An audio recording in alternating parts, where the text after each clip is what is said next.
This Alicization Explained is brought to you by people asking who the person in purple is, in a story post where I explicitly explained who he is.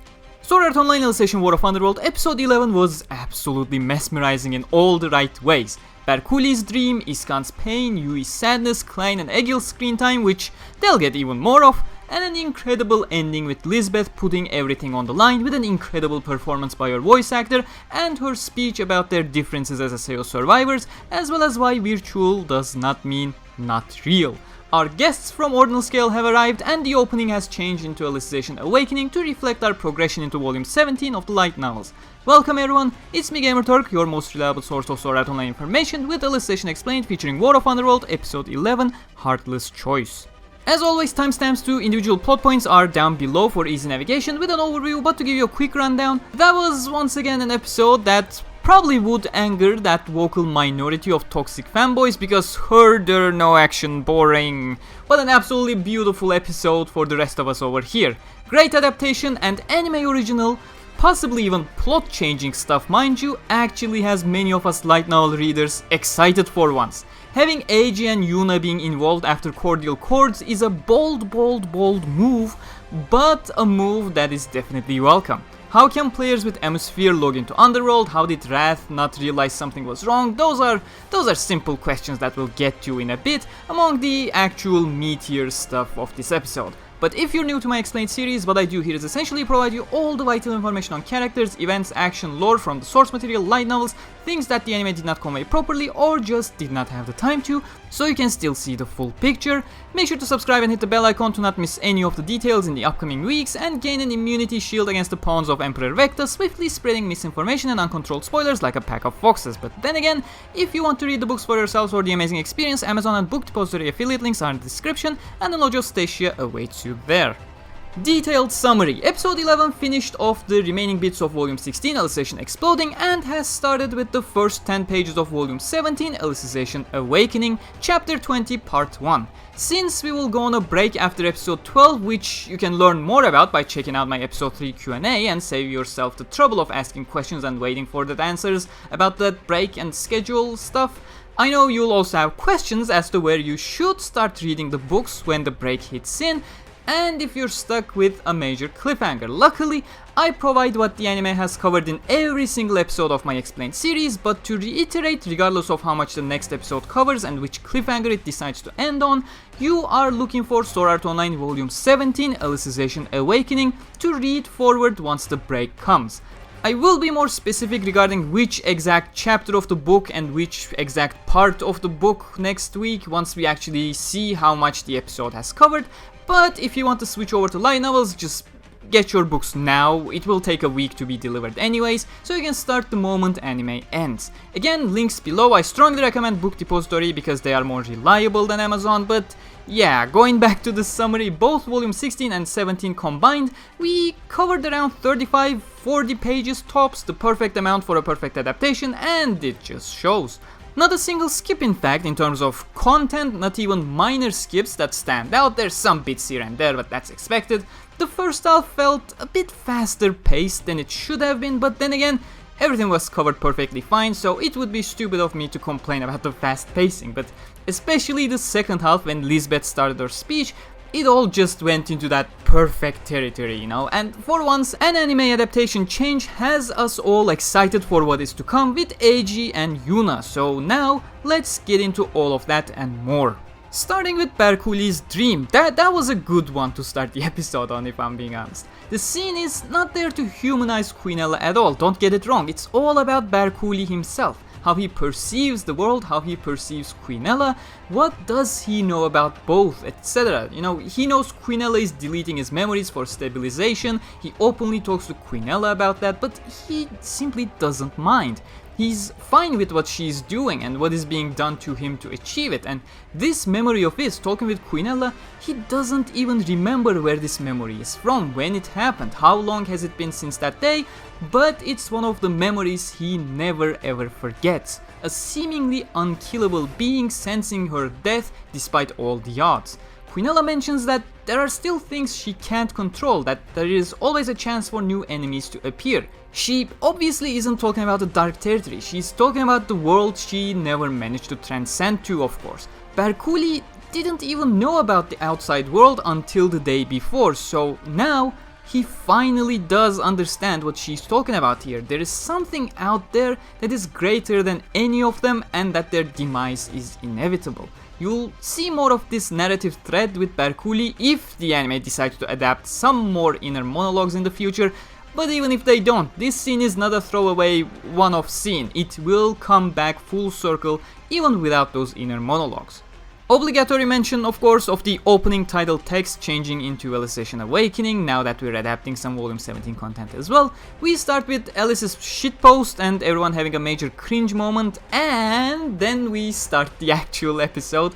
Vecta's orders to cross the ravine. The first question you may have is, how the fuck did they set up the ropes without crossing the ravine first? Good question, I understand where it's coming from. It's really simple. They got Dark Knights with dragons. Some of them crossed the ravine earlier, hammered the anchors tied to the ropes, and that's pretty much it. It's explained in the novels, it doesn't bring anything if it was shown in the anime in terms of context, so it was dropped. I understand your question, but the answer is simple. It kinda feels out of place in the anime when Bercouli throws shade at Asuna about not wanting to kill any Flocklight if possible. It did have a lot of ground in the novels where Asuna was consistently conflicted about when she was killing actual living beings stored in a digital medium. The anime had none of these worries so far, so when Bercouli mentions it, I feel like, why you do this, daddy? Why you throw shade when she didn't even say anything in this version? Anyways, moving on. Iskan starting to question the Emperor was a great scene. It was short, but it was great. He isn't even denying his role within the Dark Territory. He is committed to the prophecy of the Dark Territory, which is to invade the human empire, so his disobedient thoughts are all coming from the fact that Vecta is sacrificing forces without hesitation just to chase the Priestess of Light that he is obsessed with, rather than actually invading the human empire. Regardless of their goal, however, a Dark Territory member has to obey those with higher authority, and thus questioning said authority brings out the seal of the right eye, similar to how Lilpilin, the chief of the orcs, had it a couple episodes ago when his race was sacrificed for the spell. Keep your eyes on Iskan. Next week he will have a whole lot more scenes with great focus on him specifically. But this brings us to the first major question you may have when Critter brings the Flocklight acceleration to 1x and starts logging in the Americans. Sure, I'll give it to you, this scene does not work as well without a narration explaining you what is exactly happening, and also the way it was adapted in terms of chronology probably confuses you as well from an anime perspective. It looks like Critter just instantly dropped down that FLA to 1x a minute before Higa says, should have been a year already, and how Shinon and Lifa were already walking to the STL units at Roppongi when Kiku had just received a call, etc. So I'll get things back on track one by one. First off, I hinted at this a long time ago in Alicization Explained, somewhere during the Human Realm arc. I don't even remember when I did it multiple times in fact. The main feature of STL is the fact that it is directly connecting to your Flocklight and thus allowing you to take advantage of the Flocklight acceleration, so the increased time within the simulation. It comes with the benefit of proper incarnate abilities, but that's more of a side effect than an actual intended feature. If you take away the Soul Translator, Project Alicization is just another virtual world built with the Seed package, directly compatible with all the other software and hardware that utilizes the Seed Nexus. Remember all that time ago, during my Alicization Licorice news coverage in fact, when SAO Gameworks lead Yosuke Futami answered the question about other game characters appearing in Licorice with a, "Oh, but there aren't enough STLs, we can't include those characters," and I said it was a PR lie. And this is exactly why. That excuse was absolute bullshit, so that he wouldn't inadvertently spoil the anime content so early on just to promote the game. And that is why Critter has been lowering the FLA to 1x, not instantly to not suddenly trigger a warning to Subcon where Kiku and Higa were, but gradually, over time, since Gabrielle Miller had contacted him from the system console in the Obsidia Palace before the war even began. At midnight Japan, the FLA had already been lowered to 1x more than 4 hours before Yui recognized the connections being made to the ocean turtle from the US and sent Shino and Sugua to the Roppongi office. Now, the reason for this is also very explicit in the novels. Since the anime decided to involve everybody so early on back in episode 5 of the Human Realm arc, it appears kinda idiotic that Yui just sent 2 teens instead of the 2 responsible adults, Klein and Egil, who have faced life or death situations for 2 years before, being one of the most reliable people of the clearers back in Aincrad. Anime kinda did an oopsie, and it's up to me to clear it up. In the main canon, it's only Shino and Sugua who know about Kirito's condition. Sugua was told, obviously, because Kazuto is her brother, and Asuna had decided to tell Shino because she was with them the night this event had happened. She never told this to Rika and Keiko, that's Liz and Shirika's real names for you, because she did not want them to worry and lose focus of their schoolwork. So, Yui made the only logical conclusion to the event unraveling in front of her. She simply sent the 2 people who roughly knew the circumstances already straight to the source to respond with haste, since they wouldn't need an elaborate explanation, so that this would save time, and only then she called the rest of the crew to meet up in Alo to provide a major debrief to them to get them up to speed, so they would request the help of others in Alo and spread the news to other VR worlds in the process. When Shino and Sugua arrived at Roppongi, obviously they were held in the reception until Kiku confirmed they could go beyond. The anime in those scenes mainly tried to keep the pace of the anime going when it showcased them reaching the STL units when Kiku was still on the phone. That was a pacing decision. That was not actual chronological showcase of what was happening. Kiku still gave them the green light to let them through and log in via the STLs. They didn't do it before Kiku's approval. And then we go back to Alo. Why does the Alo players have a major advantage against the Americans despite possibly being undernumbered? Because Critter focused on achieving the biggest number count to use as an army. What he did was to advertise a brand new game, so he made people create brand new accounts. Everyone on the American side would log in with basically the default account. However, having been created with the Seed package, Project Alicization has an inherent connection to the Seed Nexus itself, and the main feature of the Seed Nexus is the character conversion feature. You have seen this feature in a lot of different places. Fairy Dance, Kirito entered with his SAO data since Alo recognized the save file, although some bits and pieces were corrupted because the seed was not a thing back then, it was just the same save format. Then, in Phantom Bullet, Kirito was superior in many cases because he had converted his Alo account into GGO, the account he spent just as much time as every other pro player if not more to increase his stats. We've seen it in alternative GGO when Fukajiro converted from Alo to GGO, which gave her a superior strength stat that allowed her to instantly dual wield 2 top tier grenade launchers and to have a large health pool, etc. And with that you can imagine what kind of an advantage players would have if they were to simply convert their top tier Alo, GGO and other game avatars instead of using default accounts to dive in. However, that is a double-edged sword, and that is the point of Lisbeth's entire speech. Before I even begin, I just have to get this out of the way. I love Lisbeth's speech. It's a powerful one, and there's gonna be those haters who'll claim it's cringe, and there's gonna be those who don't play video games that'll find the speech stupid probably. I'm gonna be blunt and say they're ignorant, well, not the blind haters, they're just idiots, but the people who claim this speech is stupid. And the most important thing here is that whether you find something relatable or not, well, that doesn't mean it's stupid. 15 years ago I used to play football, that's soccer for you Americans, on the street with my friends. I interacted with my friends, I scored goals, I conceded goals. My perception of the event, well, I had fun. My perception was that I had fun interacting with my friends. 15 years into the future, today, the same friends are at best 20 minutes away from my home, at worst on the other side of the world beyond oceans and other continents. However, even 15 years later, I just log into my PlayStation, launch Destiny, go into Crucible, shoot them in the face, and get shot in the face by them. My perception of the event? I simply have fun. My perception is that I have fun interacting with my friends, just the same as 15 years ago.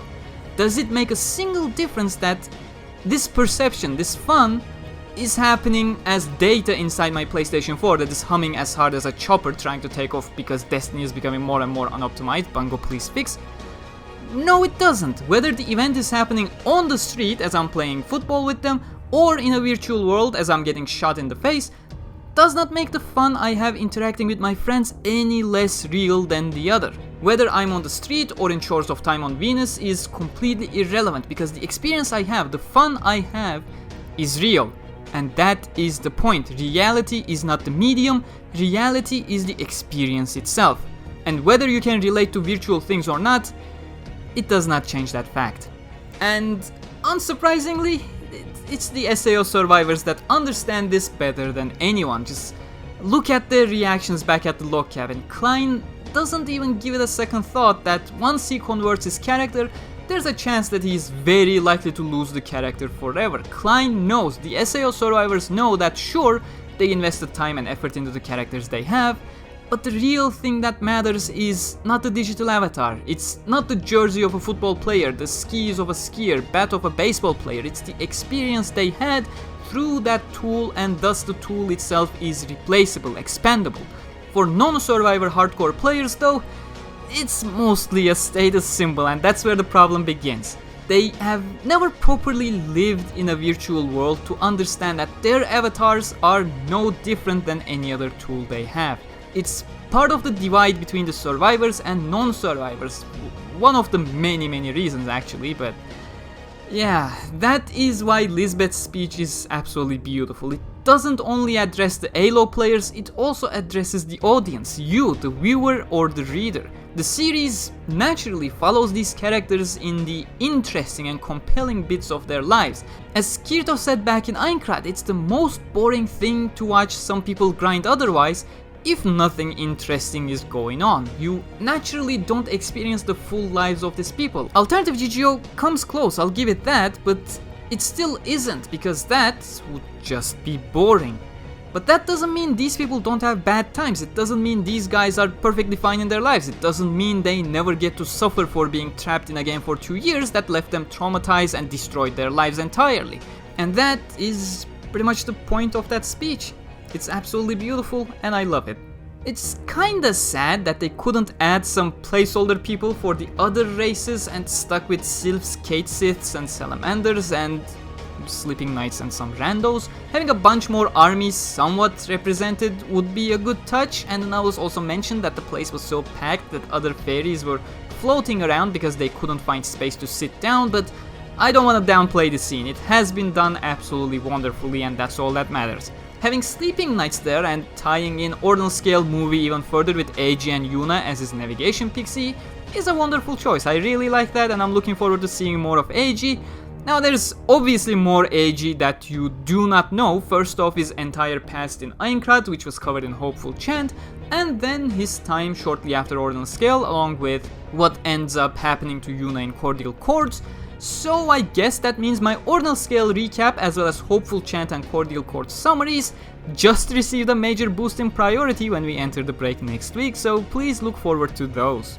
I can talk so much more about how Alice feels after using a nuke and then destroying the mages before heading out to cut the ropes of defenseless humans, how Bercouli is slowly preparing himself to meet his end, how Yui is acting much more like a human than she ever did before, and that gorgeous, intimidating visual at the very end with all the Dark Knights. But I don't think I need to. The episode was absolutely great, except for the bit where they made Japanese people speak like Americans. I don't think I need an additional opinion segment this week. I made my opinions quite clear during the episode. Even the extras had incredible voice acting, I mean, Jesus Christ.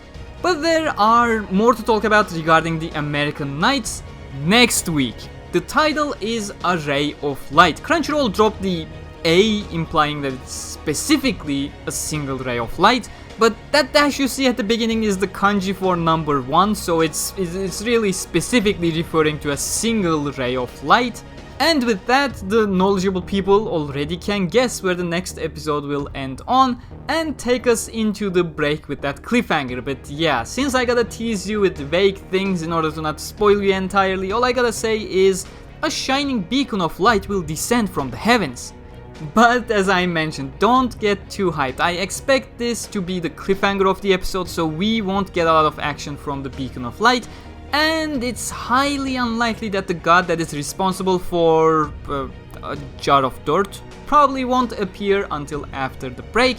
Just set your expectations accordingly. It's better to be surprised in a positive way than to be let down. Next episode will focus highly on Emperor's decision and how that decision affected his own army. Iskan had already started to trigger his seal of the right eye. It would be a shame if these new people were to cause further complications, wink wink. But hey, you have seen time and time again that Gabriel Miller has no care for lives, artificial or real, so think of what his objective may be by inserting 20,000 gamers into a simulation when he already has quite a lot of elite soldiers that he's throwing straight to their deaths on the ravine. Or don't, next Saturday you'll see your answer for yourselves anyways, and then we'll head on to the break. But if you made it this far, do comment "Time for Alicization Awakening" without much awakening to let me know. Ask your questions and use hashtag AskGamerturk for weekly War of Underworld Q&A. If your question is spoilery, add a spoiler warning to ensure anime-only people are not spoiled. Subscribe and hit the bell icon for all that and more. Links to light novels, manga, and more are in the description as well, along with channel merch. As always, thank you very much for watching. Huge thanks to my patrons and YouTube channel members as always. And until next time, stay cool.